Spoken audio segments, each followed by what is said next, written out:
Secara medis, tidak ada namanya kandungan lemah. Adanya memang mulut rahim yang lemah. Jadi mulut rahim yang lemah itu, yang namanya serviks, itu dia melemah tuh pada saat adanya beban. Nah, beban itu biasanya dari berat badan janin yang terus bertambah. Hal lain yang dapat menyebabkan kandungan lemah itu misalnya ada terjadi trauma serviks atau mulut rahim itu dulu pernah dikuret atau pernah dikerok. Nah, itu dapat menyebabkan di mulut rahim itu yang menjadi lemah. Untuk gejala kandungan lemah sendiri bisa dikaitkan dengan adanya flek atau terjadi perdarahan pada saat hamil. Perdarahan atau flek pada saat hamil itu merupakan suatu tanda yang kurang baik untuk kehamilannya. Jadi untuk mams yang sedang hamil, apabila mengalami kram perut bagian bawah atau adanya flek atau bercak darah yang keluar, sebaiknya harus langsung periksakan dirinya ke dokter ya.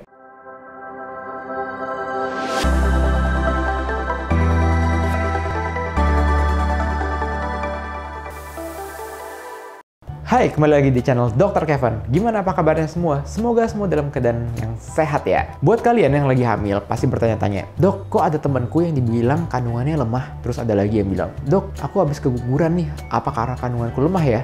Nah, kali ini untuk mams yang sedang hamil, harus waspada terhadap apa yang dinamakan kandungan lemah. Nanti akan kita bahas kandungan lemah itu apa sih sebetulnya. Tapi seperti biasa buat kalian yang baru pertama kali ketemu dengan channel ini, jangan lupa ya untuk dukung terus channel ini dengan cara klik tombol subscribe-nya. Ayo cepetan klik, karena subscribe itu gratis loh. Dan juga nyalakan loncengnya supaya setiap kali ada video baru, kalian langsung dapat notifikasi.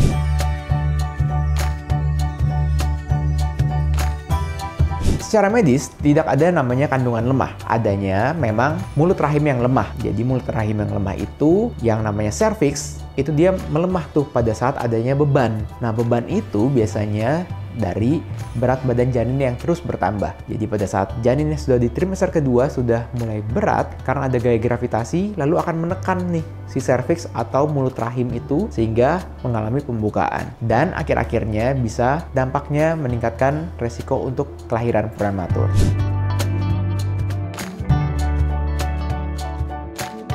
Nah, yang dimaksud dengan kandungan lemah dengan bahasa awam itu adalah adanya suatu kehamilan yang rentan terjadi keguguran. Nah, rentan terjadi keguguran ini banyak macamnya dan banyak juga penyebabnya. Bisa juga disebabkan oleh misalnya ada kelainan darah, kelainan sistem imun. Nah, itu yang menyebabkan terjadinya keguguran yang berulang. Atau juga misalnya ada kelainan dari bentuk rahim. Misalnya apa dok bentuk rahim tuh? Jadi rahim normal itu tidak ada misalnya sekat di dalamnya. Jadi ini rahim, terus sekatnya tuh nggak ada. Jadi cuman begini aja. Nah, pada saat rahim itu ada sekat di dalamnya yang membagi dua si rahim ini, nah itu yang bisa menyebabkan rentan terjadi keguguran. Hal lain yang dapat menyebabkan kandungan lemah itu misalnya ada terjadi trauma serviks atau mulut rahim itu dulu pernah dikuret atau pernah dikerok. Nah, itu dapat menyebabkan di mulut rahim itu yang menjadi lemah. Kelainan kromosom memang dapat meningkatkan terjadinya keguguran. Jadi dengan adanya keguguran, suatu kehamilan itu tidak dapat berlangsung lagi. Jadi itu bisa juga dikaitkan dengan kandungan lemah.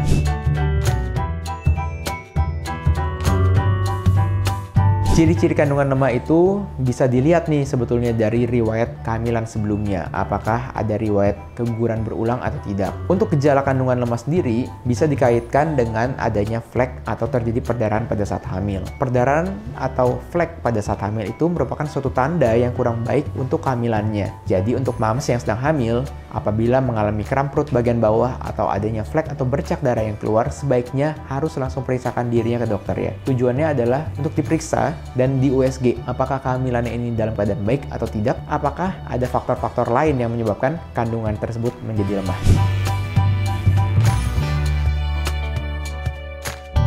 Untuk mams yang mempunyai riwayat keguguran berulang sebelumnya, ada beberapa tips ya. Untuk yang mempunyai keguguran berulang, biasanya dikaitkan dengan adanya kelainan autoimun atau kelainan darah. Lalu ada juga mams yang pada saat periksakan kehamilannya didapatkan kehamilannya itu tidak berkembang atau namanya blighted ovum atau kehamilan kosong. Nah, itu sebetulnya bukan suatu tanda menjadi kehamilan yang lemah ya. Jadi kehamilan lemah itu adalah suatu kehamilan yang memang berulang nih terjadinya. Misalnya dari kehamilan pertama, kedua, dan ketiga itu adanya tanda-tanda lahir prematur atau kurang bulan atau juga keguguran yang berulang. Jadi untuk mams yang sedang program hamil atau yang sedang hamil, Jangan khawatir ya untuk terjadi kehamilan yang lemah, karena secara medis itu tidak ada yang namanya kandungan yang lemah. Adanya yang tadi, misalnya mulut rahim yang lemah. Kalau misalnya mulut rahim yang lemah, itu juga ada penanganannya, jadi jangan khawatir. Oke, sekian dulu konten Dr. Kevin kali ini. Jangan lupa untuk dukung terus channel ini dengan cara klik tombol like, komen, subscribe, serta share video ini ke semua sosial media kamu supaya video ini dapat tersebar luas dan bermanfaat. Saya Dr. Kevin, until tomorrow and stay healthy.